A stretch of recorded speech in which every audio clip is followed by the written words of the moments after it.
Good morning. It's time for the competitive advantage with Noah Badome and Colin Sherman. He is Noah Badome, which means that I have to be Colin Sherman. And we are here this morning with our agenda completely torn up and thrown away because GW is like, no, here's a whole bunch of stuff to talk about. And some of it posted 5 minutes ago.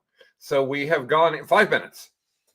So we have gone in and we've looked at the things and we will talk about the things. So our main agenda for today is to talk of the things, but we have other things as well to cover today. I have some listener questions for Mr. Badome.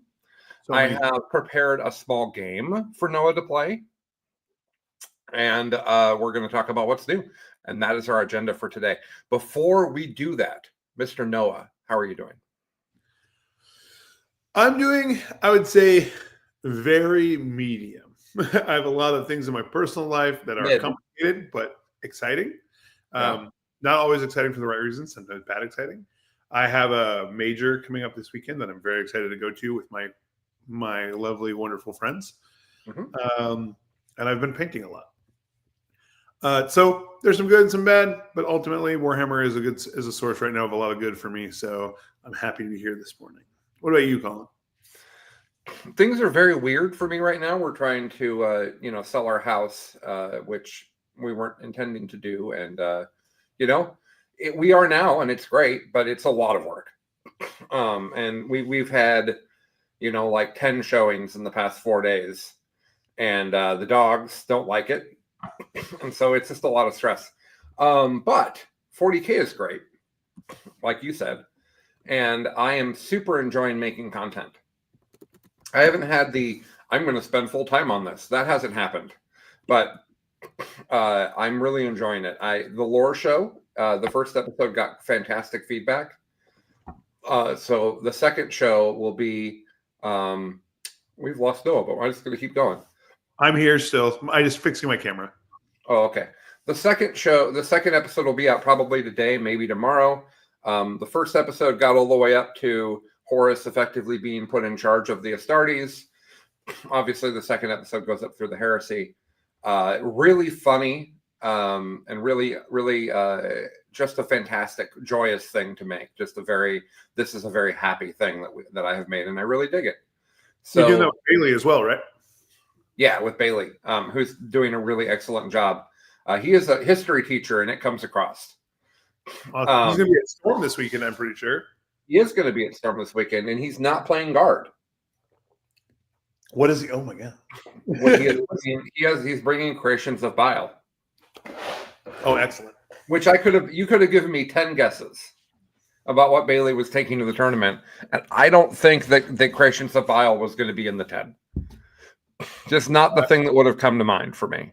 Creations of Bile right now is a good anti-melee army. And because right now the meta is shifting towards more up close and personal, powerful, kind of smaller model count armies, like your Death Guards, your World Eaters, a bunch of other stuff.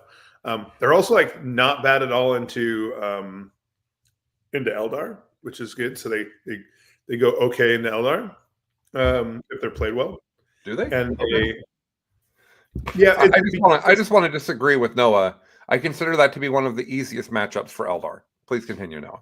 So in singles, I'm saying it's not like an easy matchup at all. It's still favored for the Eldar, but the reason Bile has a better chance than a lot of the other Chaos builds and a lot of some of the other melee option armies is because it cares far less about shooting than most of the other melee armies and has a bit ways to really extend its physical reach. It also runs more transports usually because it's coming out of transports other with the spawn.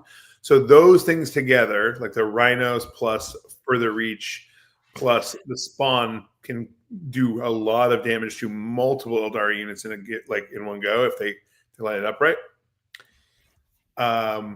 It's a better army into them than some of the other Chaos CSM options, but has the advantage of being really good into World Eaters and Death Guard and similar armies and Custodes. And the reason is the spawn can pop Dev Wounds once per game, which gets through a lot of some of the defensive buffs that people can put up. Also, the pacting plus the being able to select a stat buff for because Bile's thing is that like once per during the game they get to either roll or pick one, and Bile lets you I forgot if he lets you like roll an extra die or re-roll the results, but being able to like selectively control what stats you augment based on which specific army you're going into is really, really good. The only thing that I'm skeptical about is, like we said, the matchup in Ynnari isn't necessarily favored. I think right now you want something that is favored into Ynnari if you're going in, like, especially it seems like he might be worried about other specific matches. The other thing is it's not good at all into Chaos Knights, and Chaos Knights is really prevalent right now. Bile has a really hard matchup into Chaos Knights because it doesn't have a good solution for multiple holes other than once per game on the spawn, and it can get a little better with the +1 strength, so it's winning on 5 basically army wide, but it's like not. Sorry. Let me be more generic than that. Melee armies that don't have good shooting have a hard time with hole based armies. Yeah, I have given the factual thing that you are referencing. Yeah, World Leaders have the same problem, or at least they did before their new roles. The meta is also shifting towards orcs, right? Like melee orcs, and other than Green Tide because of the 5-up invul, Bile is really good into melee orcs because they can choose the engagements, and when melee orcs don't have their WA up, they just fucking evaporate. Sorry, pardon my language. They evaporate to the Bile units, like the small units, have 30 attacks. So yeah, okay, all right. Well, anyways, we got very distracted by Bile. So I'm making the lore show. That's great. I have a very, very well designed, super exciting game show that I've created for 40K. I was going to film that this week, but I've postponed it a week because I have an idea for another project that is involving the Storm of Silence this week. I have been interviewing a few of my friends, and I'm going to make small army showcase videos for you guys to get to see not only what is the army and how does it function, but also what do the models look like and what hobby was put into it. So I'm hoping that these are like 5 to 10 minute little things that you just see on the YouTube occasionally that are like, hey, this is a guy going to a tournament with a cool army. Do you want to see it? That's my thought. And because I think that's something that I would really enjoy. Like, here is a person who put a great deal of effort into their army, both competitively and hobby-wise. Let me tell you about it. So that's dope. Chuck is the first person on that show. And I'm going to see if Bailey can be next, since he's clearly taking a completely different army than his normal army. So it seems like a good conversation. Yeah, so 40K going great. Let's pivot to our top story, which is top story. What about Good, Bad, and Ugly? That's basically the same thing this week. Okay, cool. Sick. we're gonna mix Good, Bad, and Ugly in. All right. So GW this morning said, "Hey, Noah and Colin are going live in 10 minutes. We almost forgot to give them new rules to talk about," and they put out a whole bunch of information. And I don't actually know where we should start. So where do you want to start, Noah? Should we talk? Do we want to start talking about the T-Suns Dreadnought first? Sure. Okay. Wait, so give real quick context. This is all super important because this is also right before our first actual weekend of World Leaders and Death Guard actually being in tournaments officially is coming up this Saturday. Some events used it last Saturday but that was at release day. This Saturday is going to be the first. It's been out for a full week. People have built their armies. So even though these rules might not be make the cutoff for like some of the bigger events, like they probably didn't make the cutoff for Storm, it is important to know that the changes we'll talk about are really big in a couple ways because they're in the context of also two very strong factions making their kind of debuts into the meta right now. Yeah. All right. So we'll talk about the balance change in a minute, but the first thing they did this morning is they had an article about the Seketar robots, which are the Keystones. What? Seketar robots? Isn't that what it's called? No, I know. I was just exclaiming. Oh, okay. Just being a dork. How about the Castellax Achaea battle automata? Say it faster. Right. So this article doesn't have an incredible amount of information about it. It's a lot of lore focused information, which is, fine. The things that they say are it has T6, 4 wounds each with a 3-up and a 5-up. And they have infiltration, stealth, and free overwatch, and free heroic intervention. So I think that a thing that is durable, that gets to infiltrate and stealth and fire overwatch for free is a really funny trap to set up for your opponent. Like, you could put that in so many places on the board where you're just like, hey, you don't get to come out and take this objective. And I'm not really like, you can put them in a place where they're not going to get heavily responded to, but because of the 24-inch overwatch range, they at least are threatening something. Now, whether they're shooting plus overwatch does anything, I can't tell you, but they do appear to have missiles on their back. So if they can effectively shoot missiles at people on Overwatch, I think that's a neat tool for the T-Sun's army, which is traditionally slow and doesn't get board presence early. From what I understand, that's the same missile rack that's on the Terminators, so it's decent. I think that you're right. I think that a unit that can Overwatch and Heroic is a very unique tool piece. This thing also apparently has Infiltrate and Stealth. And a 5+ invulnerable save. So those are all, like, I think having something, especially something that might have problems moving through walls, being able to infiltrate, and also have some durability buffs, I think is all good. These all sound like great rules. I'm going to put on my skeptical Noah hat. My skeptical Noah hat says these are very similar rules or very similar base stat sheets to the Nundums. Nundums see play consistently with Morvenn Vahl because they're a vehicle for Morvenn Vahl, but otherwise don't really see play independently. And one of the reasons is a T6 4-wound model evaporates pretty quickly at least in the current kind of trends of the meta, and dies pretty efficiently to damage 2. Damage 2, if they don't have any damage reduction, damage 2, as we know right now, is incredibly prevalent. Like, everything is getting damage 2, which makes damage reduction really, really strong right now. But it makes me a little worried that while it's going to have cool rules and it has some good, like, defensive buffs, that it's still going to be basically incredibly poorly positioned to function effectively in the meta. Like, not even like the current trend of meta, but like the overall macro meta of like what actually 40K is composed of right now. And I think we're going to see them. My guess is they're going to stay on the shelves quite a lot. We might see them a little bit early. I think we'll see them in like one unit of. We'll see them in small doses. But I think my bet I'm going to make is that they don't meaningfully impact most of the competitive lists and meta, more than just being kind of like an extra one of tool piece that's kind of an inclusion. Also, I think they're ugly. That's my personal opinion. Yeah. I don't think that they're amazing to look at. I think that a lot of effort went in to make them cool to look at.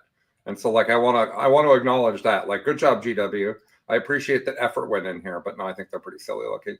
I do think that GW has a tendency to paint things in a paint scheme that doesn't really emphasize how cool the model is, and I think that might be part of the case here. I think when you see it in person, Noah, you might like it better.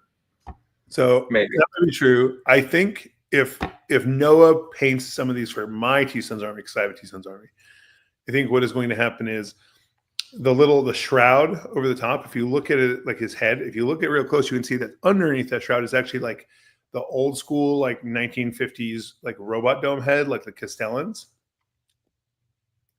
There's a dome underneath there if you look really close. Mm-hmm.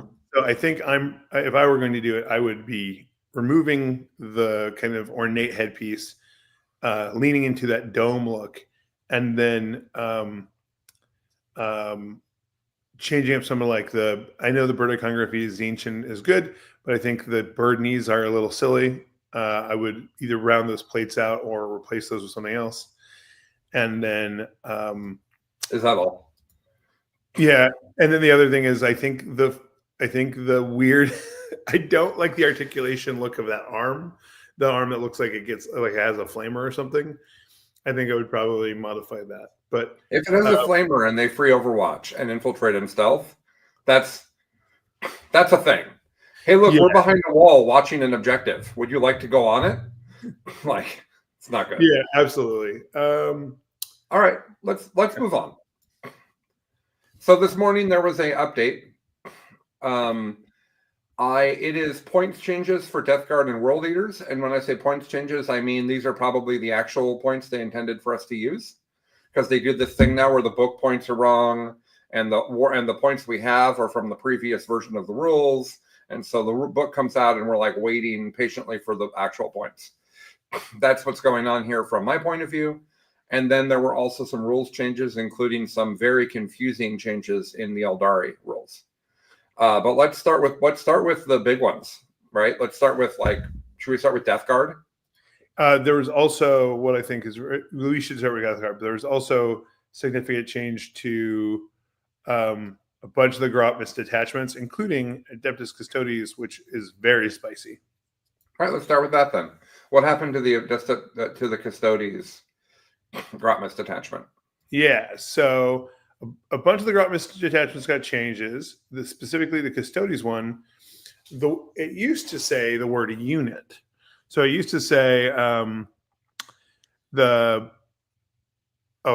for the Solar Spearhead. Sorry, I was meaning the Lions. The Solar Spearhead one is minimal. It's just an adjustment to the stratagems.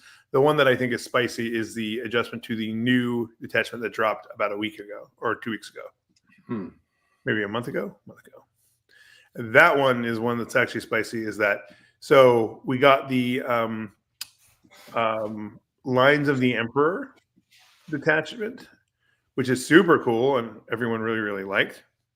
And so the Lines of the Emperor detachment rule used to read each time a unit in an Adeptus Custodes unit from your army, excluding vehicles, makes an attack. If there are no other friendly units within 6 inches of that unit, add 1 to the hit and wound roll. That's fine. They changed that initial wording of each time a unit that is outside of 6 inches of another unit to a model. So now it's model by model, which means this is super important, because if I have a model that needs to be somewhere for holding objective or something, and that accidentally puts it within 6 inches of another unit, originally both units entirely lost their rule bonus. So they were both operating without the +1 hit, +1 wound. Now, if just one model is within 6 inches of one other model, it's only those 2 models that lose the benefit, while the other models get the benefit of the rule, which is a significant upgrade. It makes it much easier to use what is already a very strong detachment that's doing very well. So I think that is very spicy for Stoats. Okay. Next up is the Eldari one. I don't understand. I think the change is literally just them fixing a typo. AdMech,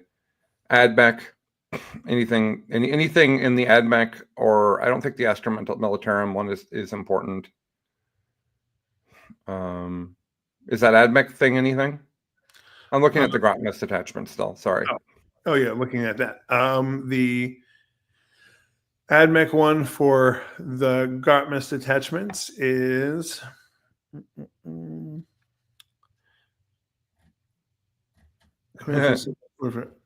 from Canicus unit. Oh yeah, it is. It's really silly. It's just an adjustment, and it's just a change to. This is made previous. The green highlighted ones are ones that were made in a previous one. This is the one that made it so that Canis Rex didn't get detachment abilities from a poorly worded Adeptus Mechanicus detachment rule. Yeah, there seems to be a bunch of stuff in here where they're just like, oh, we didn't word that correctly. The Death Guard one there is important though. So Poxwalkers are really good now. Like the new Death Guard Poxwalkers are great. If infiltrate. Flyblown Host gives all Death Guard infantry scout through non-vehicle. They realize that having 100 or having 60 infiltrating scouting Poxwalkers turn one against your opponent is not good for the game and for people. So they made it so that scout excludes Poxwalkers. Okay. All right. Is there anything else in these erratas that you think we should talk about from Grotmus? Not in the Grotmus one. All right, moving on. I'm interested to hear the Eldari one you said was weird. Oh, it's from the Eldari detachment that nobody uses because it's all about vehicles driving quickly. And it looks like they changed one of the stratagems to read turn, I guess, instead of battle round when it's only could happen on your turn. It's just an errata. It's just a typo change, I'm pretty sure. But while we're talking about Eldari, there was an Eldari change this morning. Their rules were adjusted. The first one is that in the Warhost attachment, their stratagem to get back into a transport specifies that they are not in engagement range. Okay. Okay. Nobody's playing Warhost to my knowledge, but sure, yes, okay. We're sorry that we played that the other way. Then they changed the overflight stratagem for Wind Riders, which is the one where if you shoot or punch off the table an enemy unit, you can then spend a strat to have one of your matted units move 7. I'm comparing this to the wording on 39K Pro, which I'm sure has not been updated yet this morning. And I don't understand what they changed. So if somebody else knows, let us know. But it says that it has changed. And I don't know. I don't understand how. So, yeah. Did previously it require it to destroy an enemy unit? It still does. One unit from your army that destroyed one or more enemy units this phase. Yeah. That's why I was wondering if that was new, because that is something that they're adding as an amendment. But if that was already the strat looked like. Yeah. Well, whatever. I feel a little bit silly that I don't understand that change, but I do understand the next change, which is that they are oh no, that's for later. Sorry. My brain was going all over the place. There isn't really anything else significant in here. They specify that the damage roll on the fusion gun for the Storm Guardians can be re-rolled. I don't know why that is, but they did. Oh, for Guardian Battle Host. Oh, that's a small change to the Guardian Battle Host that nobody plays. Okay, great. Sorry, everybody. I should have done a better job of that. Moving on. You want to talk Death Guard first? Sure. Yeah, let's talk Death Guard. Okay, you want to talk rules or points? Let's do points first. Okay. The field manual was updated this morning. There are only 2 armies that I saw that have points changes. I was just scanning for red, though, so I might have missed something. It's primarily World Leaders and Death Guard, like we just talked about a moment ago.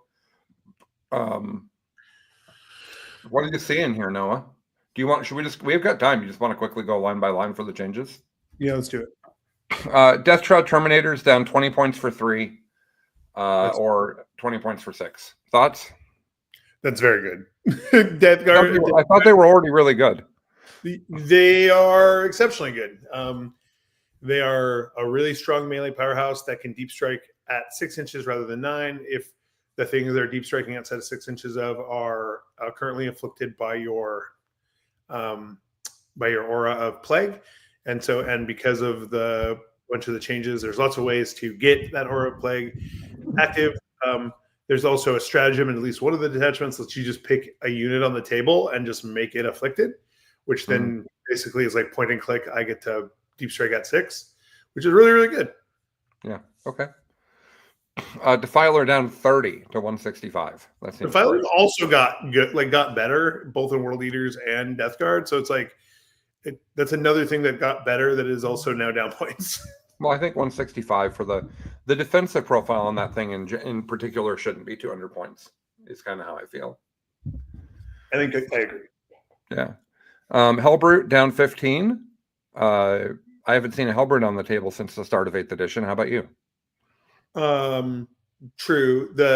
I'm interested what the World Eaters Hellbrute is going to be like, because the World Eaters Hellbrute, whether intentional or not, has the. Did you play Blood Angels when, if you were very careful, there was a way, and your opponent made a bad mistake, there was a way to like infinitely fight with a Blood Angels Dreadnought? No, but that's fun.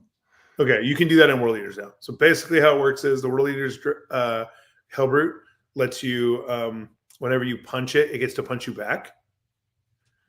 And then you can turn on 6-inch Consolidate. So if it kills you on the punchback and can 6-inch Consolidate into another unit, and that unit punches you and it can kill that unit, it gets to just keep doing that until it hits something that it can't kill.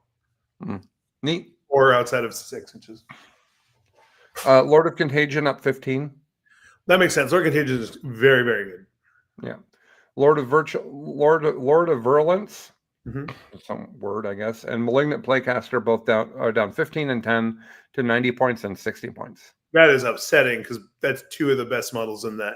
Two of the best characters in the book. Okay. Mortarion down 20 to 380. Is he mandatory like he often is? No, he's almost not seen at all. Right. Okay. Well, then great that he's down 20. Blight Haulers down. When you could have like 18 Blight Haulers in your army, our buddy Zach Nelson had it, and I played against it.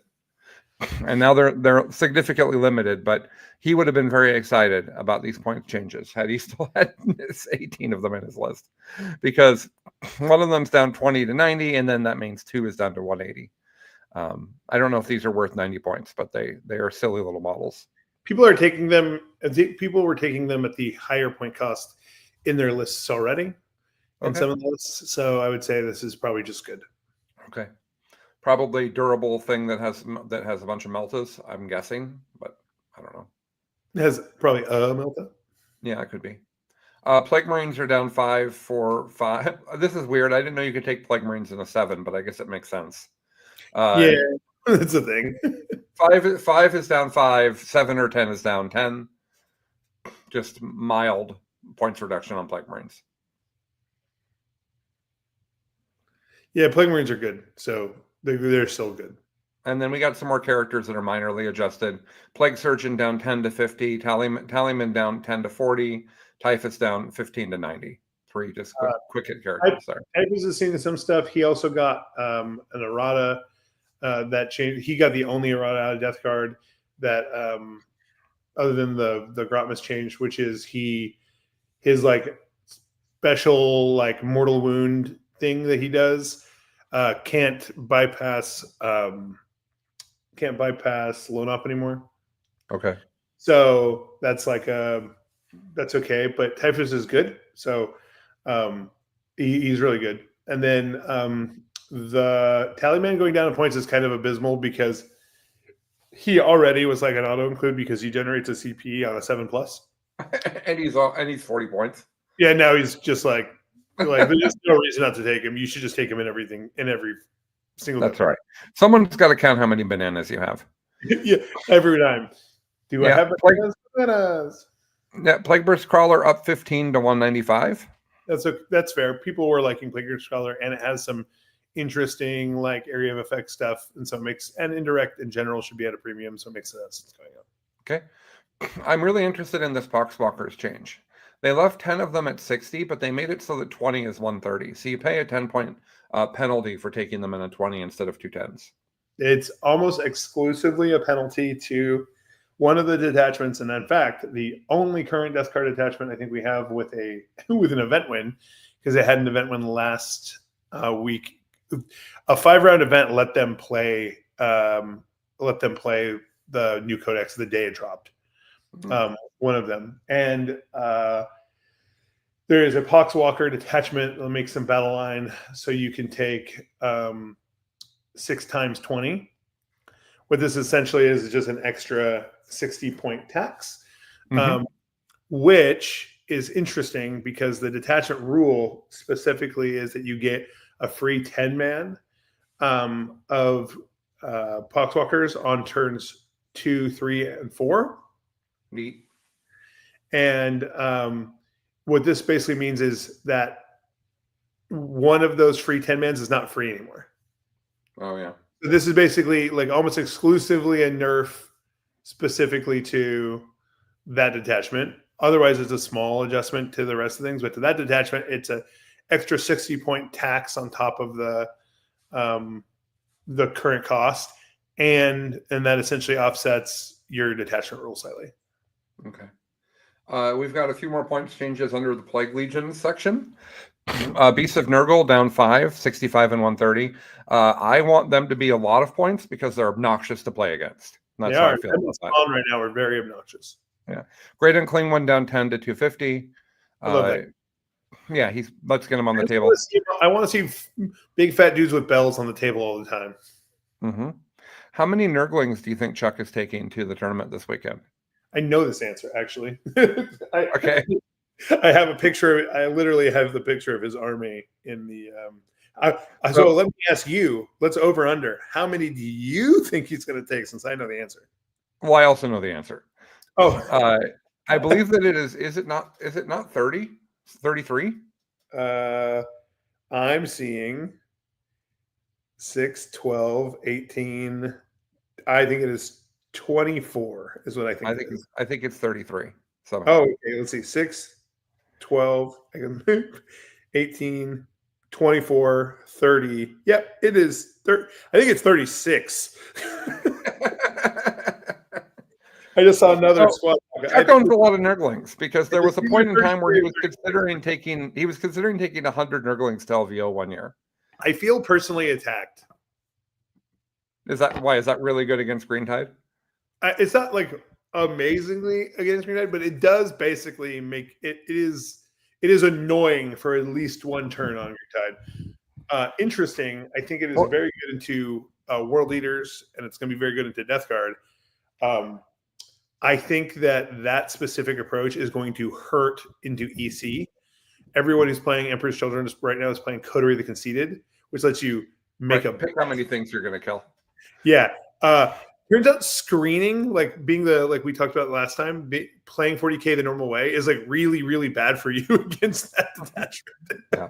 So the reason we brought this up is that Nurglings are down 5 points for 3 and 20 points for 6, and I don't think that it was necessary. No.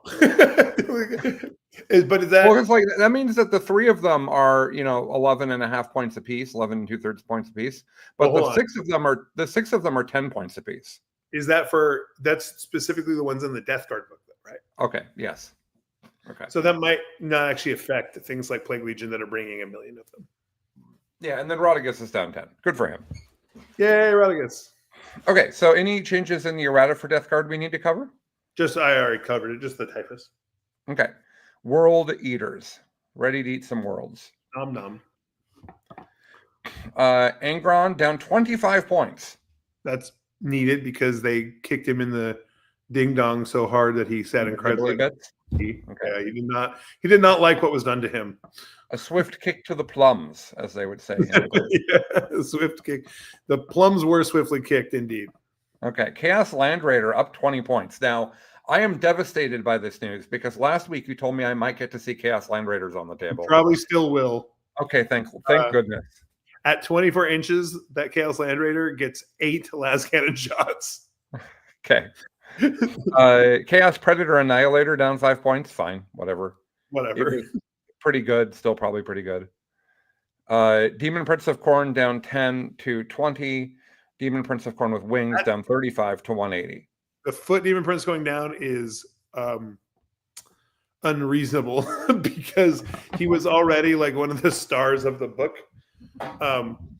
He's like he does the free strat thing, I'm pretty sure, and he's got loan up and he hits like a Mack truck. So him and the wings one going down, and the wings one is like right now they're like, you just take 2 to replace not having Ingron. The wings one is also really good, and so both of those going down is kind of mind boggling because 2 of the things that are showing up in all the lists just went down to points. Yeah, I love the idea that in 8th edition this would have been written: add wings for negative 20 points. Like remove wings for plus 20 points. Like what? Yeah, the flying one is 20 points cheaper than the walking one. And I'm sure in the rule set that makes sense. But from a person who's played 40K for a long time, it's making me kind of twitch. It's just because the ability on the data sheet on the walking one is so powerful. Yeah, I figured. Defiler down 65 points.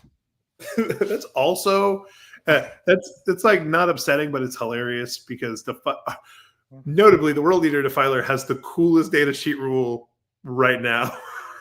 Is if you set up within 12 inches of this thing, he gets to charge you on your turn. Well, that explains why it's so much more expensive than the Death Guard one. So I want to encourage as many people as possible to run 3. Why? So you're telling me that the data sheet ability on the Defiler is different in those 2 different books?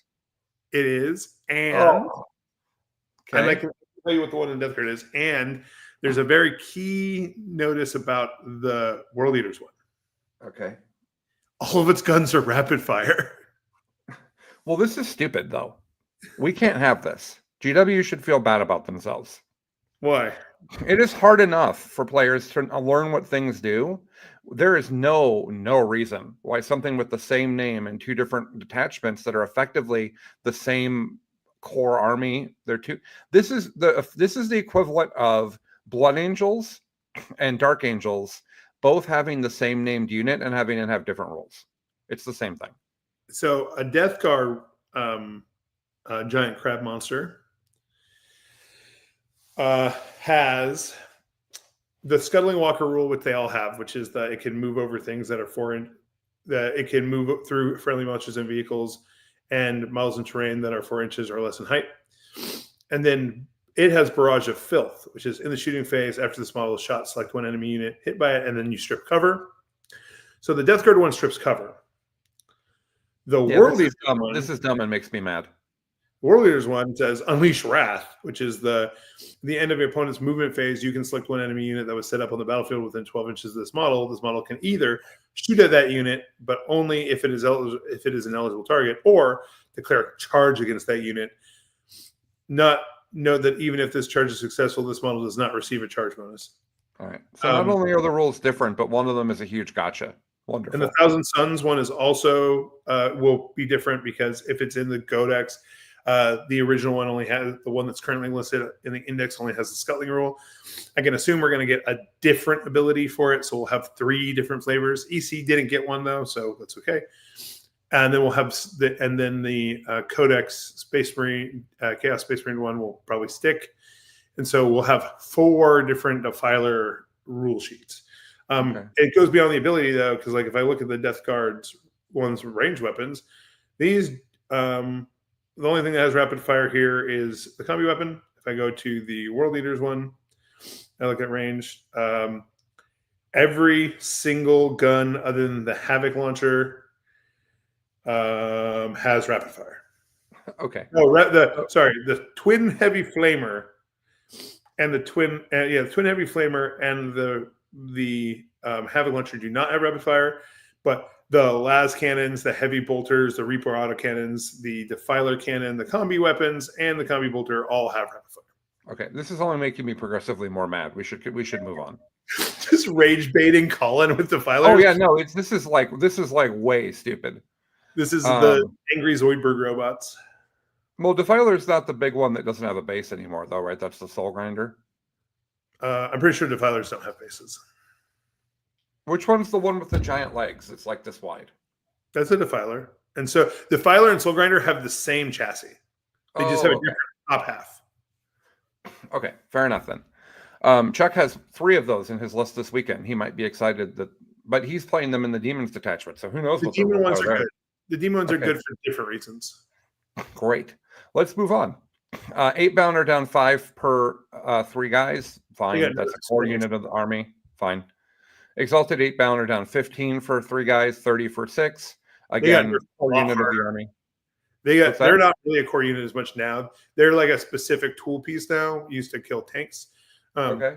They are not as good as they were, so it makes sense that it's nerfed. Berserkers got so much better. Oh, Forge Fiend. That's the thing I was thinking that the Defiler was. Okay. Oh, Forge Fiend also has rapid fire guns too. Yeah, it's down 5 to 150. Hellbrute is down 45 in this army to 120. That seems cheap without knowing a lot about it. Does too. Yeah. Jackals are up 10, but only if you take 20 of them. I think without knowing, Noah's going to say something more enlightened than this, but I'm going to say a unit that scouts and infiltrates that can be taken in a 20 should be penalized. Noah? Jackals do not scout and infiltrate. Oh, wrong thing. Okay, Warmonger. sorry. I apologize. Yeah, Bloodmonger, Buttmonger, something monger. Oh, Jackals is their cheap guy. Yeah, that's okay. cultist. I'm sorry. They do hit exceptionally outside of the raid class, which is cool, especially in the Berserker detachment. And they're good, but they're necessary. They're like they're like the thing that you have to have. Most people just run them in 10s. It's usually 1 to 3 10s. And then the Goremongers are the scout infiltrate thing that I think are very important as well. All right, so small tangent. When you're at a game store and you see that somebody's brought something ridiculous that you've never seen in a game of 40K, like they've got the giant Tau plane, or they've got a Warhound Titan, or like something that you would never see. Mm-hmm. The reason I mention that is because the Lord of Skulls has gone up 60 points to 505. Yeah, every time I play against the Lord of Skulls, I think I'm not playing 40K and something silly has happened. Yeah. Like that model is fine. Like, I'm not saying it's stupid looking, but it's pretty stupid looking. It is a truck tar. And it's old. Like, it's a really old model that hasn't been redone in like a lot of gamers' lifetimes. So it's just a weird thing where like it exists. It's always expensive. And every once in a while, 3 of them on the table becomes good. Yeah, right? If you're specifically Jason Ryder from Army Esports, you play with 3 of them because he does, like, his build he's been playing for a long time is just 3 of them. The World Leaders one actually, from what I understand, got better. It also got rapid fire on a bunch of his guns. This guy's also different in each detachment? Yeah. In each army? He has different rules in the Chaos Space Marines book than in the World Leaders book, and he's better now, I think, in the World Leaders book. Previously, he was better in the Chaos Space Marines book. Okay. Whew, this is making me mad. Yeah. All right. Well, these are just different Space Marine chapters. That's all these are. I know that Chaos players want to act like this is some magic, super different thing. It's not. These are different Space Marine chapters on the other side, lore-wise as well. But in addition to that, you also have that they have got demons that are also being treated differently in their detachments, and that's literally just an ally that all of them are taking. They're just taking their version of those allies. So it's unnecessarily complicated. This is a problem they had at night where you had like chaos marks and enhancements and shit all over everybody, and nobody could tell if your chaos army was legal. I think what we're going to see, though, to maybe assuage your anger a little bit, is I think once the Emperor's once the Thousand Suns drops and we have all 3 of the cult armies, or 4, 4 of the cult, we have all the cult armies. I think what you're going to see is them backport the rules, and then once we get the demon codex as well, backport the rules and the demon profiles all back to things. So then you'll see a unified rule set. But I don't think we're going to see that until we have both the Demons Codex and the Thousand Suns Codex all in hand. And then they'll do one mass digital update, I think, to the Chaos Space Marines and the other Chaos Legions. But that won't fix the problem that these new codexes have different rules for the same named unit. Well, I think those rules will get backported to so that you mean that I guess you're right. It's still a big problem. Like I'm going to play. Will remain a problem. So will the. Some people are going to play against World Eaters and Death Guard like once every month each. They're not going to. It's going to be difficult to remember which unit does which. Anyway. I agree. Blood Legions, Blood Crushers down points. That's great. Those models are cool, and I haven't seen them on the table since 8th edition. They're very good right now in both the Legion, the Shadow Legion detachment, as well as they are very good in this detachment. Very, very, very good in this detachment. Okay. Blood Crushers. I'm sorry, I skipped some stuff there, didn't I? Master of Executioners down 10 to 60, fine. Slaughterbound down 5 to 85. Are those the guys that infiltrate and scout? No, Slaughterbound is the new character that attaches to A-Pound. Oh, okay. And then Mauler Fiend down 25 to 150. Another model you actually, we started seeing those last edition. I forgot. They are very prevalent right now. They are showing up in a lot of World Eater builds. A lot of the proto World Eater builds going up towards our first weekend. You're going to see a bunch of Mauler Fiends. Okay. I think that Bloodletters down 30 makes sense because all I've heard about Bloodletters recently is these don't seem very good. That was true until about 10 seconds ago. Right. In the World 30 points is a pretty big point reduction, putting them at 9 points apiece. Like that's. So Bloodletters are not good in the Chaos Codex. This is going to make you mad again. I'm sorry. Rage warning. Well, that's different. I that doesn't make me mad. That's just saying that, oh, hey, this unit's better in the Dark Angels Codex because it came out a lot sooner than the Space Marine Codex. That's a fine sentence. That doesn't bother me. The Bloodletters in the World Eaters World Eaters Demons attachment are very good for a couple of reasons. One is there's a stratagem that lets you, if anytime a unit dies, period, you can spend a CP and take a Bloodletters unit out of reserve and put it directly under the table within 9 inches of where where the unit died, outside of engagement range. This is incredibly busted and very, very powerful. But making those units cheaper means that it plays with that stratagem better. The other thing is that there's still that effect where you can increase their damage and AP and strength with a character. And they can be joined now by a Chaos Lord on Juggernaut. They can't, but the Blood Crusher can, so that's also buff to them. And then the Bloodletters get a bunch of buffs from the World Eaters attachment. So in general, them going down is actually probably mildly problematic until we get a modification to the World Eaters rules and we get a change to that stratagem, because that stratagem is problematic in and of itself. Okay. All right. The next change is the Bloodthirster going from 300 to 305. I think things like this are hilarious. This is GW saying this guy needs to be 1.6% more expensive. Bizarre. Fleshhounds up 15 for 5, up 30 for 10. Yeah, Fleshhounds are really, really good. Yeah, good for them. Good for them. Way to be good. They haven't been good in forever. Scarbrand. The final one is Scarbrand, down 80 points to 305. Which is absolutely freaking ridiculous, because the new Scarbrand in both World Eaters and Shadow Legions is amazing. He may be the best single melee combatant in the game currently. He's definitely the best demon melee combatant in the game. He is awesome, and he just went down a ton of points, which I do not get. Weird. Okay, well, there you go. Some stuff that made Colin mad, but Colin will recover. Bring it back down. What errata do we need to be aware of for the World Eaters, though? I don't think there is any. Okay. Is there any other errata for anybody else we need to talk about? Not that I saw. I think the only thing is they made a site rules adjustment to the Sanctifiers data sheet, which was just an adjustment on how some rules were worded so that they continue to get their rules even if one of the models dies. And I haven't looked at, the only thing I haven't looked at is Sisters. Okay. It looks like Sisters is just a change to the divine intervention stratagem, which it looks like the only change they made is making it optional to discard Miracle Dice and not required to discard Miracle Dice to activate the stratagem, which is fine. It's just like a quality of life change. I think that's really all we got. Okay. Okay, so I have 2 requests from our listeners that we're going to cover now. Unless did we cover everything that changed? I think we did. I think so. Is there any other news from this week about 40K, Noah, that we didn't talk about? I think didn't they announce?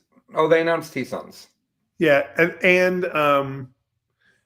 we got 2 different Imperial Knight reveals or 2 different Knight reveals, 1 Chaos, 1 Imperial, for the upcoming dual Imperial Knight and Chaos Knight codexes that are going to come out.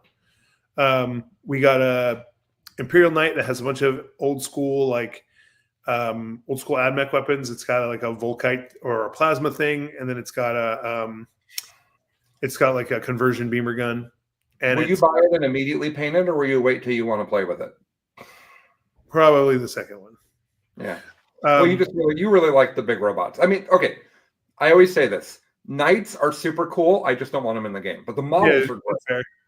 Yeah. I probably will. Well, I honestly. So the only thing that is different about this Knight box is that it has 2 different arm options that no one else has, and it has a void shield that extends an save to things around it. The void shield replaces the top knot missile pod. So really, it's just 3 components. So probably what will happen is I will either convert or buy just the arms and the top knot, and then I will paint those up and have those switch in on an existing Knight chassis I already have. That makes sense. The Chaos one is a little more. It has it's a little different. It has double missile pods in its chest-mounted area, and it has a big flamethrower and like a siege drill. So rather than a long-range double gun one like the Imperial one, it's more of a close-range skirmisher unit.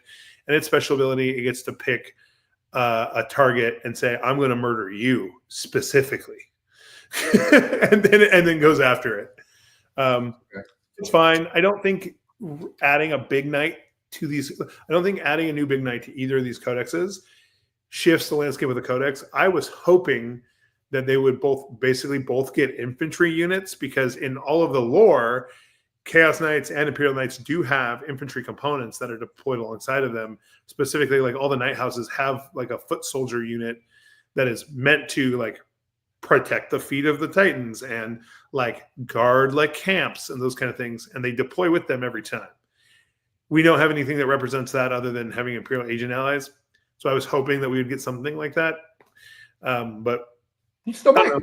They're still cool. They're cool models. It's cool. You still might. Other than that, I think that's really that. And the us knowing about T-Suns is really good. T-Suns going on pre-order on this Saturday is amazing. Because why not get all the chaos rules all at the same time? I have one bad. Okay. I'm a little worried that World Leaders and Death Guard, EC, and Thousand Suns are all basically going to be like slightly too good, and the delay for like that actually getting handled will be a little too long. I think that it is not unreasonable to say that the unnerfed or mostly unnerfed versions of these 4 armies might make it past the WTC rules cutoff, and we will see them in their kind of unmodified high win percentage, which then ends up meaning that a lot of WTC armies will just be like WTC lists will have these 4 chaos armies and then 4 other armies, which it'll be pretty clear which ones are good into those 4 chaos armies.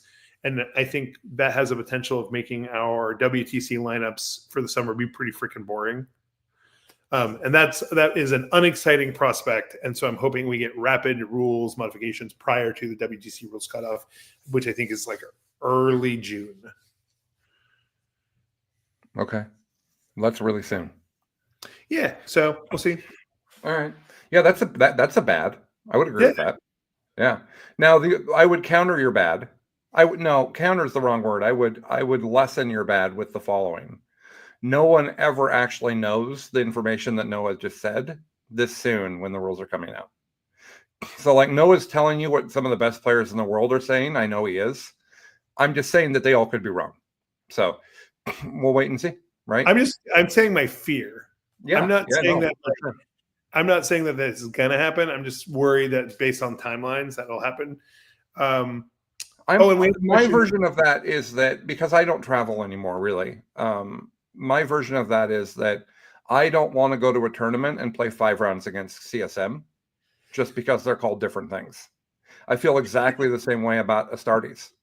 I don't want to go to a tournament and play Blood Angels in the first round and Dark Angels in the second round and, like that. That's not, I've done that. I went to a tournament in January and I played 5 Marine armies and 1 Chaos. That was my weekend. I think at LVO I played against Custodes, Solar, Spearhead 3 times. 2 of them were in a row. Yeah. Well, there was the Tacoma Open where I dropped because I played an Eldar Mirror 5 times in a row. Anywho, by the way, 5-0 in those Eldar Mirrors. Oh yeah. So we have a quick question before we get into the questions that were sent in ahead of time. Sure. Do you think if Orcs got some of the new rules, some of the new Chaos rules, people would call it broken? No. Like I don't think the new Chaos rule ones are broken.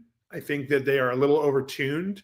I think you'll still see, I think what we're seeing is that the win rates with the higher level players with like EC are actually like when they get up to those higher game levels, it's like a little more balanced.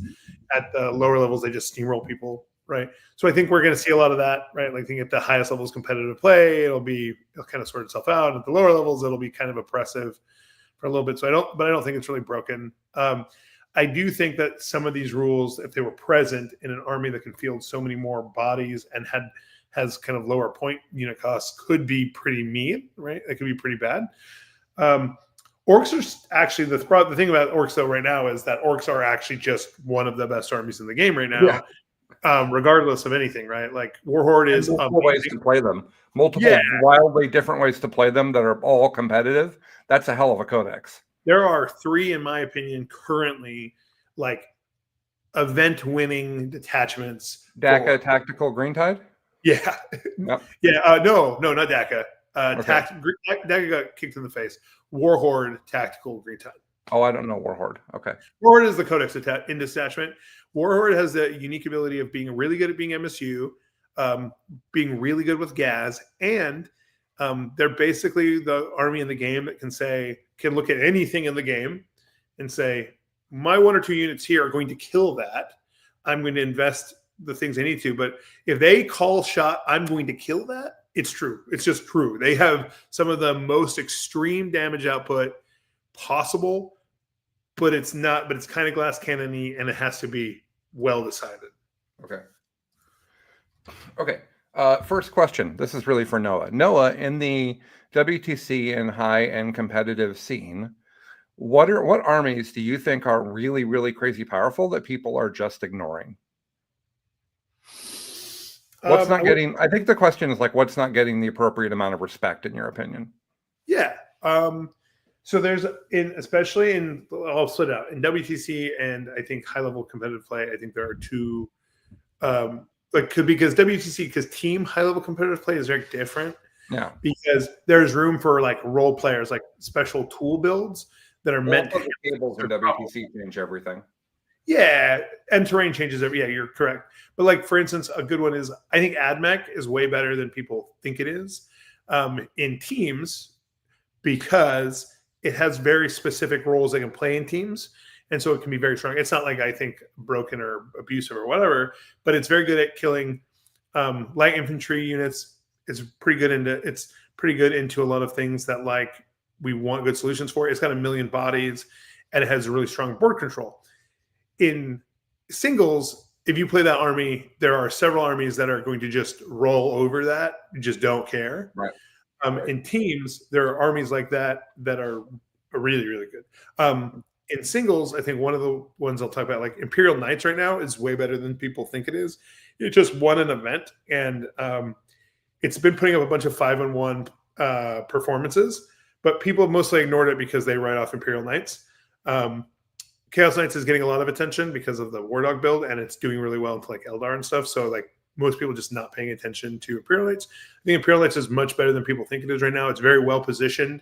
Whenever you move towards an elite melee meta, as long as it's not like the Blood Angels elite melee meta that's like way too fast. If they're like a normal speed, Imperial Knights is really good at killing things in power armor and has decent melee and has out of band mortals with like tank shock.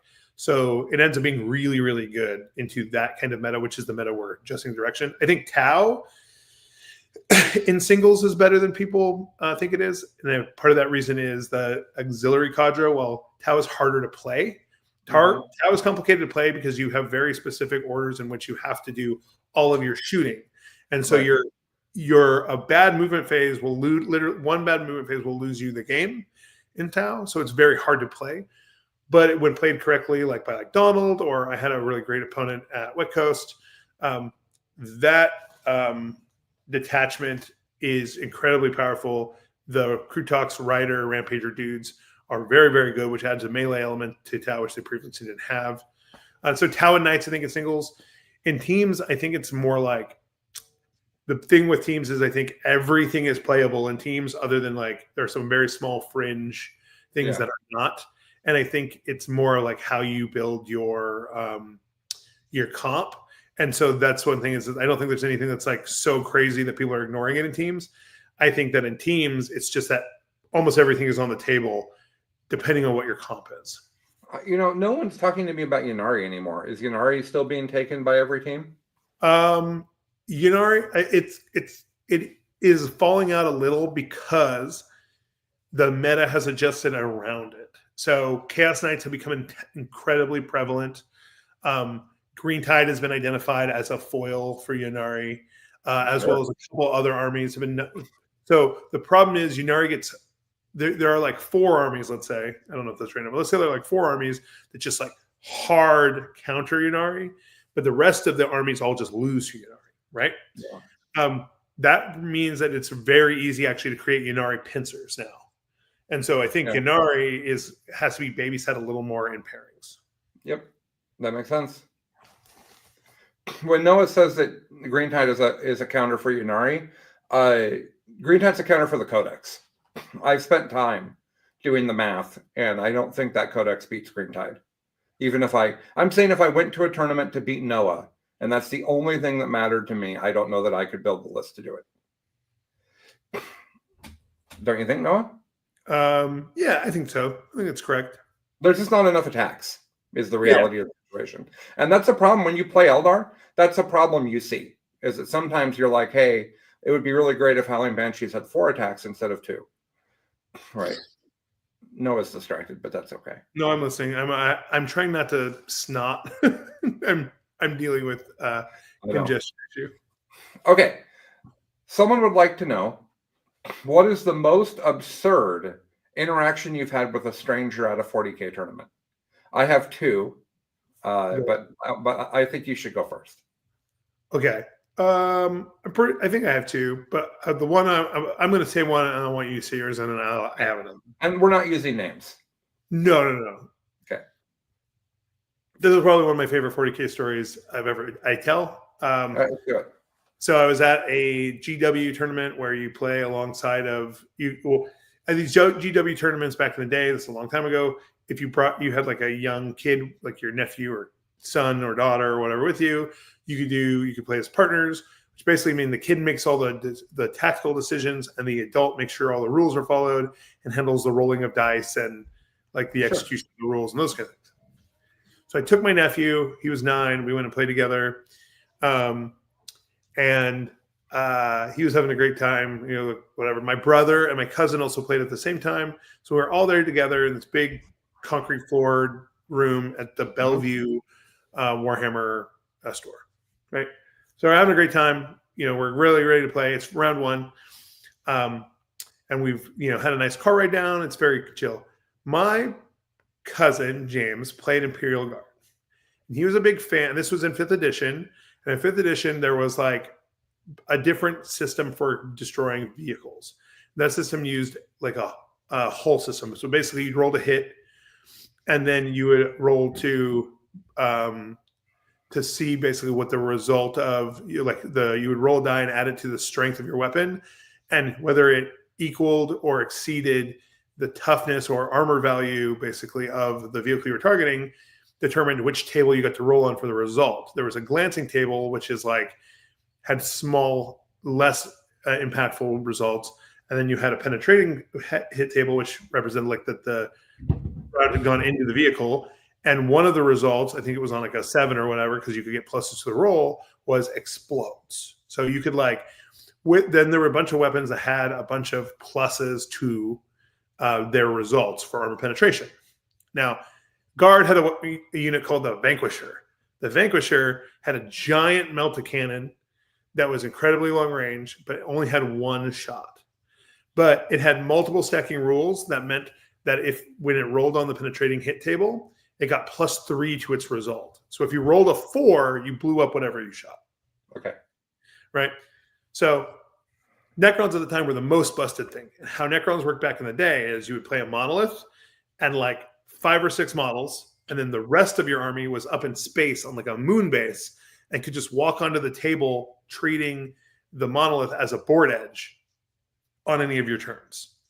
So what would happen is you'd play your little things, and then the monolith would wub into the middle table, and then literally puke 1,500 points onto the table, and your opponent would lose, right?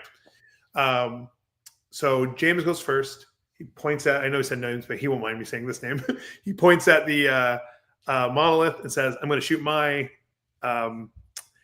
big tank Vanquisher at this monolith. He rolls to hit. He rolls a 6. He rolls to wound. He rolls a 6. He rolls the penetrating hit roll. He rolls a 6. And the monolith explodes. It explodes and kills every unit other than one character around it, which it leaves on 1 wound. And because the only way those models were allowed to arrive is via monolith, it also killed 1,500 points of space skeletons. Now, that's not the weird part of this story. That's the setup. So upon this happening, this fully grown adult man picks up the monolith, looks at it like he's staring at a mirror or a football, and goes, "This piece of garbage," and spikes it into the solid concrete floor as hard as he possibly could, and it explodes like a piñata. It shoots across the table across the room like a frag grenade. Pieces of it hit my feet. Oh.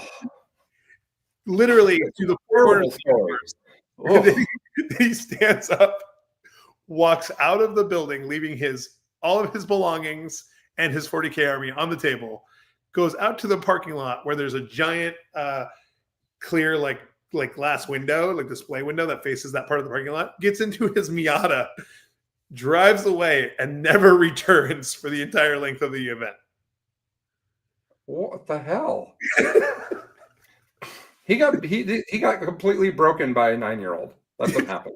No. It was my cousin who is same age as me. The 9-year-old is playing with me at another table. So we look over at, I look over at James, and James goes, "I think I won." Great. I like that a lot. So years ago, when I got back into the hobby, I was playing Guard, and it was kind of boring, and I got convinced to play Tyranids by Nick Nanavati. And my wife was really excited to help me paint them. And she's an incredibly talented artist that's very good at basically anything crafting related. So we paint up the army. She paints up the army.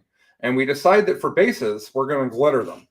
Because nobody's got glitter on any of their models. And we have this super fine black sparkly glitter that we're going to put on the bases. So we put the glitter on the bases. And everything, by the way, this looks great. People call it the glitter Neds. It's very eye-catching. The super vibrant colors on the Tyranids are really set off by the glittered black base. It looks great. I've not put glitter on models before at this point. It's an important note of the story. So I go to the tournament, and I've got my display board, and I've got my army, and everybody's coming by, right? Because I've got glitter on my models, and I've never had this. Everybody's coming by. And this woman walks up to me and says, doesn't say hello, doesn't say your army looks great. First sentence, "Did you seal your glitter?" First sentence. I don't know what that means. So I'm moving the models around, and her face is right here. Did you? Did you steal your glitter? And I'll be honest, I am trying really hard in my life since like 20 years old to not lie. Not even little white lies. Like I really want to be someone who tells the truth. I think it's super important in our society that people tell the truth. I totally said, of course. Now, I was not sure what was going to happen next and was just responding in the way that I felt I had to for my own safety. And she responds, good, I didn't want to have to dick punch you. And she walks away. That's the interaction. Now, I did not steal all over that event. You left glitter everywhere. Yes, and I left glitter everywhere. Every table I played on had glitter on it. My cart had glitter everywhere. I had glitter on my face. I had glitter on my hands. I had glitter on my shirt. I'm sure there's glitter from that specific event still on things you own. On that terrain, for sure. I actually went to, what's the guy that was running it? Ben. I went to Ben and I said, hey, man, I have gotten glitter on your things. We call glitter craft herpes in my house because once glitter, it's like you have kids. The whole idea of Easter baskets is the funniest thing because people put that fake green grass in there. And that fake green grass is like glitter. It's just going to be in your house forever until the end of time. So, okay, that's my first story. Your turn. Okay. This is fun. We'll spend the last 15 minutes telling our stories. It'll be great. So this is actually from the same event. I have like other weird ones that like I don't think I can tell on this podcast. But yeah, right. To say that 40K generates weird interactions, I think, is an understatement. And I've had some weird. I want to be clear. I've played like 500 competitive games of 40K over the last 3 years. I have a spreadsheet, and I've had like 5 bad experiences. So like, let's not presume in any way, shape, or form that the experiences Noah and I are telling you about are the standard for going to a 40K tournament. This is just we've been to a lot of tournaments, so weird stuff has happened. That's all. Also, like I've had plenty of weird experiences that weren't necessarily bad experiences. Right. Were very strange. Like I've had things where people were very particular about like I've had situations where people literally questioned every decision I made, not in a mean way, but questioned every decision I made because it didn't follow lore accuracy. Right? Like weird stuff. Yeah. It just so happens the 2 ones I'm telling today are kind of indicative of negative experiences, but they're funny. So the same event, it's the end of the day. It's the last round. Myself and my nephew are undefeated. My nephew has made all the decisions. He actually stopped me from losing a whole game for us because like I was setting up deployment for him. And he was like, hey, doesn't he have all this deep strike stuff? I'm like, you are completely right. And then we fixed it. But that was like in the middle game. So we're undefeated. We're going in round 3. He's like super stoked. We've been having this like making this whole story about how his army is like when Lord Helbrecht has just like gone for a walk. And so when he goes for a walk, he walks across the carpet of bodies. And so we just kept saying things like walking across a carpet of bodies. And we're just being total dorks, having a great time. And my nephew was the first like kid of that generation in my family born into the family. So like he's my first of my nieces and nephews. So like me and him are super well bonded and we're having a great time. And we go up to the table and there's Chaos Marines have just gotten their new codex that included the Helldrake. Helldrake is brand new. Wow. Okay. It was busted when it was brand new. And Black Templar are still using their 4th edition codex, which is also great. It is in 5th edition. And so we go up to the table and I was like, hey, Isaac, go say hi to your opponent. Because I've been very intentional with him about like shaking hands and saying hello and doing all the stuff, especially since he's a shy kid. Like this was kind of a vehicle for him to like flex some of those things. And he goes over and I can see him talking to the guy. And the guy seems a little weird, like a little just like very neurodivergent off. And that's fine. But he's talking kind of intensely at Isaiah. And my nephew is like, looks kind of like he's receding inward. And then he turns around and walks over to me and goes, hey, Uncle Noah, we should probably pack up our models because apparently this guy's army is really, really good. And ours, he told me, is garbage. So we should probably pack up because we don't have a chance to win anyway. And I was like, where'd you hear that? He goes, that's what that guy just told me. And I'm like, But I first have to resist till the urge to just like go like yell at this guy, Yeah. right? And I'm like, I look at Isaiah, like, Isaiah, let's just play the game, do our best, be good sportsmen, and make sure we focus on the mission and what our objectives are. Let's just focus only on playing the mission. Let's not worry about how good his army is. And he goes, okay, got it, Uncle Noah. Okay. So we go in, and it's like this weird like killing mechanic thing about like it's like kill points, but there's like negative kill point. There's like a weird mechanic on like how many models you have left compared to how many models you started with. And so we play through the whole game, and we have like at the end of the game we have like 4 models left, and he has most of his army left. What it looks like, and it's just like really wild. And Isaiah's like, well, I think we lost. I'm like, I don't know about that. You should go tally up with your opponent. So his opponent comes over and is like, well, good game. I'm going to go report the victory. I'm like, no. You guys should really do the math carefully first, because I had been doing the math and I knew what the answer was.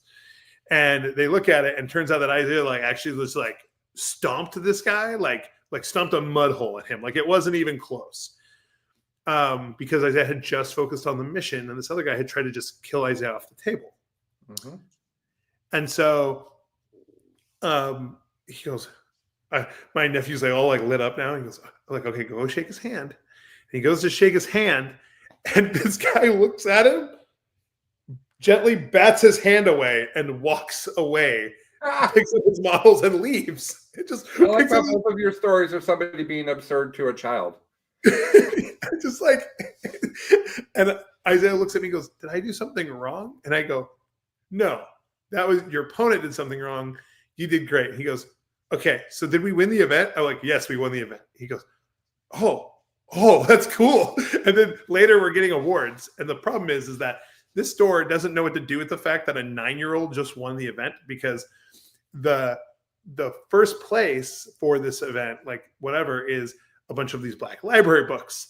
And all of the ones Black Library books they happened to hand us were like completely inappropriate to children. It was like the Night Lord's Omnibus and like a heresy novel and something else.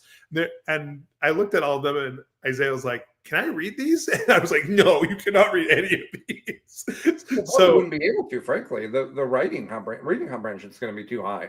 He had a college level reading level when he was 7. Okay, all right then. Yeah, he's a very book boy. But so he finished the Lord of the Rings trilogy when he was 8.5. All right. So I took those books away, and I bought him whatever kit he wanted. is what we did. Fair enough. All right, so I'm at a big tournament, big one, and it's the 6th round, and I would really like to go 5-1. I'm 4-1. And I'm playing a fantastic person who'd been in 40K forever. And I put my army down in its tray, and I put it down on the table, and like the tables are slightly bigger than the mat, than the terrain mat. And I put my army down, and like 3 inches of my tray, maybe 6 inches of my tray is on the table next to me, and I don't notice. But their game is also not started. And the guy that's there is complaining that his opponent hasn't showed up. So whatever. Okay. Around the table, because it's loud, and I'm talking to my opponent about what their list does. And he's talking. And the guy from the next table, whose opponent has now shown up, yells at me from across the table, can you move your tray? Because he wants to set up his army. I say, just a second, because I don't hear him, because it's loud. And he picks up my tray and throws it down onto my table, like my tray with my whole army, and throws it like 8 inches. Like he doesn't yeet it 9 feet, but he throws it down at a downward angle at the table, and models fall out of the tray and stuff. And I don't respond. Like, whatever. I go and I start picking my army back up, and he's not apologizing or anything. And my opponent starts telling off this guy. And this guy loses his shit at me for not moving my tray immediately. And he starts yelling. And I'm standing really close to him, and I can smell all the liquor. So I am aware that this is a drunk person that I am dealing with. And so I'm uncomfortable. This is like one of my first big tournaments, and I don't really know how to behave. The person I'm playing against is like a big known name of the community, is on a big podcast that like everybody listens to. Like, this is a big game for Colin, and the dude next to me is yelling at me, and he's not listening to me as I apologize. And my opponent starts yelling at him in Spanish because they know each other and they both speak Spanish, which I didn't know.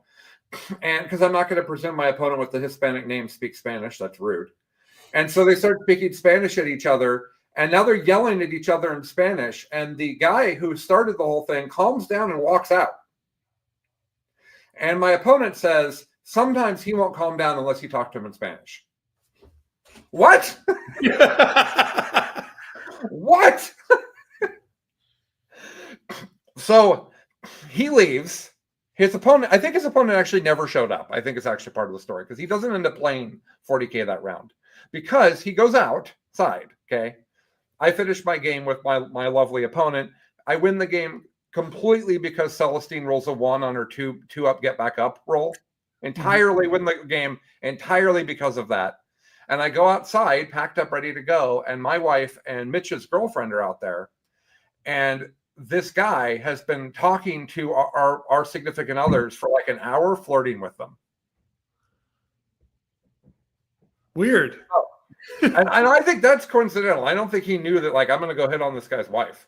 Like, I don't think that was a very strange move after getting in a fight with me. I'm calm now. Maybe I'll go try to steal this guy's woman. It's a very specific kind of vindictive. Yeah. So that guy is lovely. Just so everybody knows, I didn't use his name on purpose, but like, he was just drunk and frustrated, and that just happens.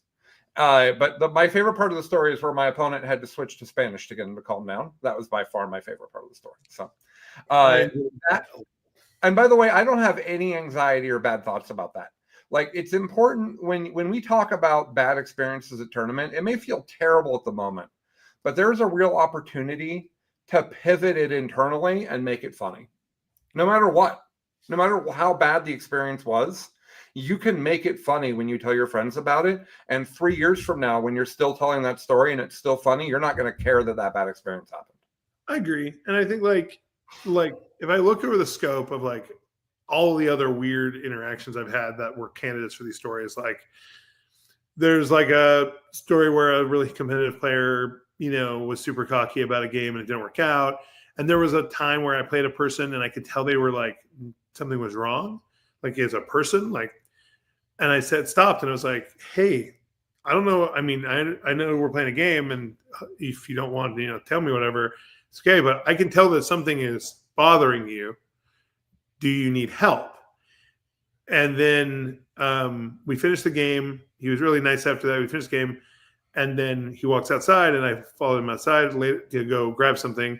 And I see that he's still looking like worse. And I asked him if he needs help. And then I spend my entire lunch break talking to, which I'm fine. I like this person a lot, talking to someone about like the wildest, like, marriage problems, personal life changes, wild personal stuff. And I've got, that was a good connection, but that was a very strange moment for me to be like walking back into the room with like my little toy soldiers and then be like having a conversation about like the most intense things that may have ever happened to this person in their life, who is at the time was kind of a stranger to me.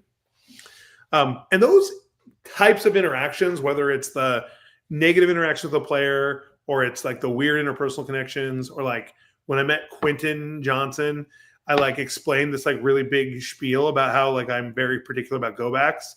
And he looked at me and said, you can do whatever you want. You can cheat as much as you like. I don't care. It just, as long as you're having fun. And I was like, okay. And then he beat the brakes off of me so bad that I have never been beat that bad.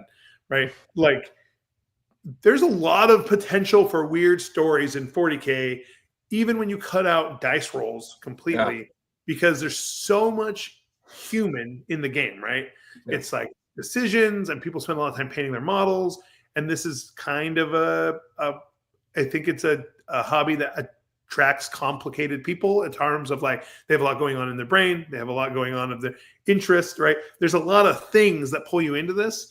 And then a lot of people stay in 40K for a very long time. It's a very long-lived hobby, right? A lot of people play it for 20, 30, 40 years. Now that I've put all this money into it, I'm kind of committed. Right. And so then they go through all these strange life ups and downs, which is with the backdrop of 40K. And sometimes you're just at an event with them when they're having the worst or best or weirdest time of their life, and you get to just be party to that experience.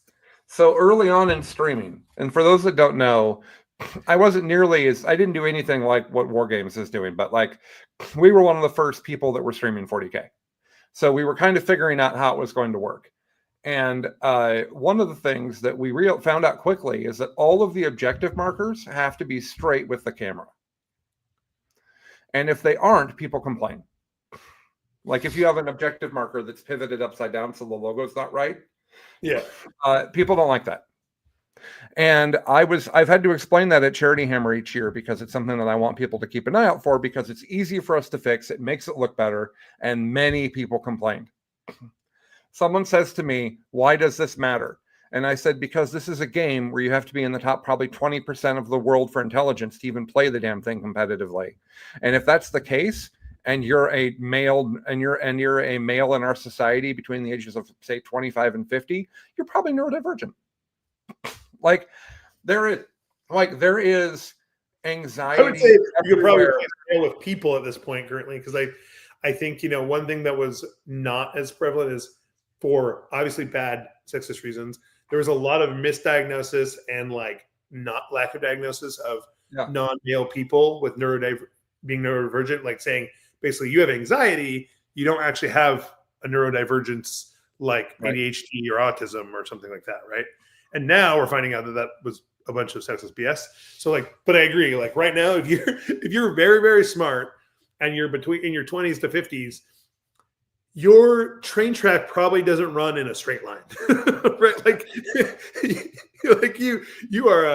You are a different type of people, and that's probably amazing because I am one of those people. I am a very specific kind of neurospicy. You know what I mean? Yes, we are the same kind, which is part of why this show is so fun, and also why nobody is organized coming in. It's both of them. It's part of that is just understanding more how people's brains are different, but there is a ton of spectrum, autism, ADHD, anxiety. There's lots of that in 40K. So you're going to have a bad experience at some point at the table, and it's just how do you interpret it? One of the things I've talked about forever on my shows is the idea of presuming altruism.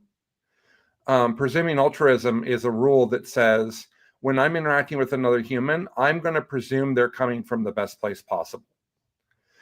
And the reason I'm going to do that is because most of the time that's true. And when it's not true, it's such an exception that it doesn't change the rule. So here's what I mean by that. I'm on an airplane. Okay. Dude next to me is yelling at the flight attendant. It's just being awful. He's been rude to me. He got mad at me that the armrest was down. Like it's been a bad experience for me. And I'm tempted to talk to the guy, but we're on a 5-hour flight and it's an hour in.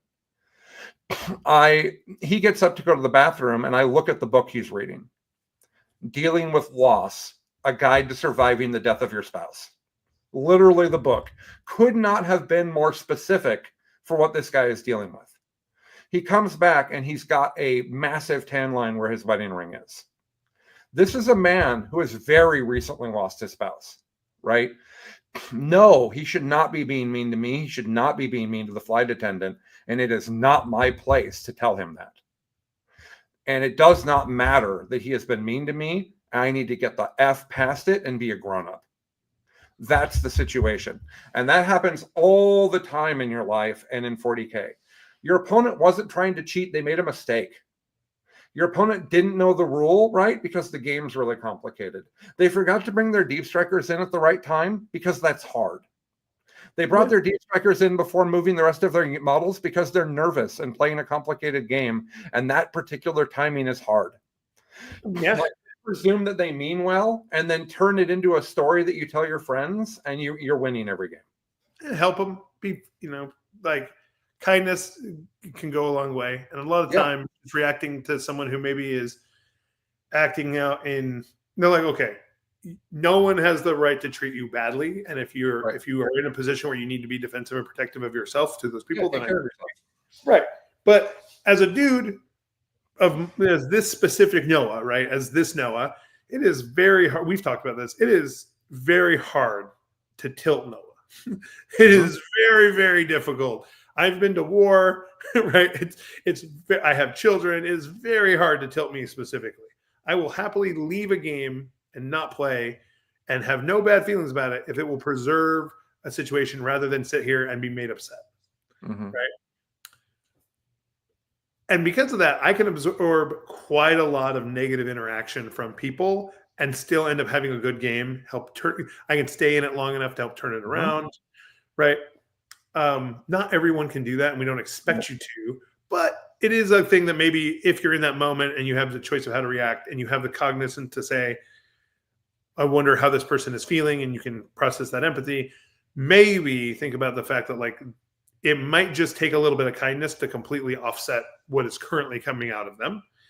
And they just might be having a hard time. You also might just need to be quiet. Yeah. Like that also just sometimes the move. I want to reemphasize that this is by far the exception. Yeah, okay. Absolutely. If you're thinking about going to a tournament, and by the way, the bad experiences that we're talking about are many years ago as well. And also they weren't even really bad experiences. The both of the stories I told were immediately funny. Like the minute they were over, I was like, I don't know how to feel about this. And both of my stories involved instant karma, right? Like the person, they weren't really mean to any specific the person who was kind of rude to my nephew, but like he got his, like the universe balanced all its scales in the span of that conversation. So it doesn't matter. Yeah. And I'm just going to share one more sentence because I like to say this whenever I can for other people out there. I have anxiety, depression, and ADHD. I have those three things. I have anxiety and ADHD in broader spades than depression, but I have all three of those things. Those three things hold hands and hang out together. They're friends. And different doctors will tell you that a different one of those things is the dominant thing that's causing the others. And the first several medical professionals I ran into told me that I had anxiety causing the other things or depression causing the other things. And the more that I read the symptoms and the more research I did, I determined, and my most recent medical professionals agree, I have ADHD and it's so bad that it's causing the other things. The reason I share this is because that journey is required for you to be happy and healthy and grow. That other person probably hasn't done that journey. Right. So just as a person with mental health, if you have these things, don't be afraid to talk to a different professional and get a different opinion if the original one doesn't feel right to you. Not related to 40K, just a thing I think everybody needs to hear. I 100% agree. I think it's your vulnerability and that kind of stuff is one of the reasons you and I have bonded too. Because like I don't have anxiety, depression the same way, but I have PTSD. Yep. And so I have my own cocktail of things that makes life complicated sometimes. And I think you have anxiety related to your ADHD. I've seen it. Like you totally have anxiety. Yeah, I think the thing is like I think I process and think of anxiety a little bit differently. My anxiety comes out as a laser that is pointed in the direction of the problem. Where a lot of people have an anxiety that is more targeted internally, where it makes them not want to engage with the situation, where my anxiety forces me to engage with the situation so directly that it makes other people uncomfortable sometimes. Well, I think that the Marines would prefer that reaction to the other one. For sure. We put Noah in a difficult situation. Does he run away or does he shoot at the bad guys? I am definitely a go towards conflict kind of person. But I think, to tie in with 40K, one of the reasons 40K is such a wonderful hobby that people love it so much is, and people complain about it too, is dice. The moments where you roll sixes when you shouldn't or ones when you shouldn't are the moments that make these big cinematic swings. That moment where the Bloodthirster rolls all ones to hit and the sergeant with a power fist kills the Bloodthirster in combat after surviving all the attacks of the Bloodthirster. While it's a very low likelihood it will happen, when it happens, that person will tell that story for the entirety of their 40K career, and it will live rent-free as a happy moment in their life. The same is true for the social stuff, the good and the bad. And I think one of the reasons this hobby keeps us coming back is because it's got a very real world aspect to it of that the thing that makes it beautiful, the thing that makes it fun is the chaos. Sometimes that has a little bit of a swing in the negative direction, and sometimes they're bad experiences, and sometimes they're good experiences. But if there weren't that kind of delta and the extremity of the experiences, I don't think 40K would be nearly as attractive. Yeah. All right. I think that's a wonderful final thought. So yeah, I think that's great. So we will be back next week. Noah's got Storm of Silence this weekend. It's a major in Spokane, Washington, run by Bob Kelly out of Gamers Haven. Bob's like the original OG big tournament guy in our state. When I started playing 40K, if I wanted to go to a big tournament, it was Bob's twice a year, and that was it. There was nothing else. So fantastic tournament. I'm sure Noah will have a great time. Former Biff Pod host Chuck Arnett will be there. Bailey, currently making content for Best in Tabletop, will be there. I don't know who else will be there, but it's usually a fantastic time. And I am all in on Team Noah or Chuck. Anytime Chuck wins an event, everybody's on board because Chuck is like the nicest and most chill vibe human in 40K. And so, like, if Chuck were to win, Noah would be like, it's fine. If Noah went 1-5 and Chuck went 6-0, I think Noah would be ecstatic. I might be happier than if I went 6-0. Oh yeah, no, I've played Chuck at a pivotal game multiple times at a tournament and thought, if I lose this and Chuck wins the event, I think that's fine. Like, that's just, I'm okay with that. I would like to plug real quick. So I have a friend who is diagnosed with cancer that's very aggressive. Them and their family are working through it. Super bad kind. We're super bad kind. Very bad. Like, very bad. 3 weeks, 3 months. If it doesn't go into remission, hopefully it'll go into remission. They just finished chemo. It came on the heels of like a bunch of financial crisis. So to support them, one of the things I'm doing right now is I am painting an entire Space Wolves, Thunderwolf Cavalry, and Wolfen army that includes 22 plus Thunderwolves and 25 plus Wolfen and infiltrators and Wolf Scouts and a bunch of characters. I'm painting it to a Tabletop Plus standard, and I'm going to have a link and stuff for a raffle next week. And so next week I'll probably have some pictures and I'll drop the link and the stuff. But if you or somebody who would like to win a Space Wolf army for buying a raffle ticket for $5, or someone else who would, I would highly encourage you to catch our next show and follow me on any social media and check out all the places where I end up being. Aegis Games Facebook as well, because we'll be releasing all that later next week. Great. Okay, so on that note, we will wrap it up and we will see you guys next week. Watch out for 40K Lore Crash Course Episode 2. Watch out for the the Army showcases that are going to be released. And if you could do us a solid and like and subscribe, that'd be really helpful. That weirdly actually helps. I know it seems like a silly thing that you can go click, click, and it's helpful, but it is. So, like, take your mouse, put your hand on it, move it over to the clicky, and go click, click. That's what you do. Cool. Click on all the good things. Save us, all the things. Copy the link and give it to all your friends, all the things. Bye, everybody. We'll be back soon. He's Noah. I'm Colin because somebody has to be, and this is Competitive Advantage. Bye. Bye.